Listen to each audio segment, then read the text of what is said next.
ঈশ্বরের বাক্য একরকম কাজ করছিল, আর আজকে 2024 সাল চলছে, তো ঈশ্বরের বাক্য চেঞ্জ হয়ে গেছে, এমন কখনো ঈশ্বরের বাক্য চেঞ্জ হয় না।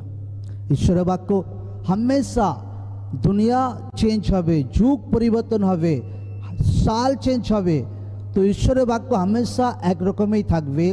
हर परिस्थितिते, हर चैलेंजर टाइम में, हर कठिन परिस्थितिते, हर मतलब भालो परिस्थितिते, हर दुनियार हर आबहावाते ईश्वरेर बाक्य किन्तु एक रकमই থাকবে।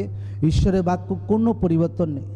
যে কোনো পরিস্থিতিতে দুনিয়াতে, যে কোনো যুগে, যে কোনো টাইমে দুনিয়ার কোনো ব্যক্তি যদি ঈশ্বরের বাক্যকে জিতা জীবিতা, হ্যাঁ, একদম জীবিত ঈশ্বরের বাক্য হিসাবে, জীবিত ওয়ার্ড হিসাবে রিসিভ করছে, পড়ছে, ধ্যান করছে, ফলো করছে, তো সেম রেজাল্ট দেখতে পাবে লোকরা। যেভাবে যিশু খ্রিস্টের টাইমে লোকরা রেজাল্টকে দেখতে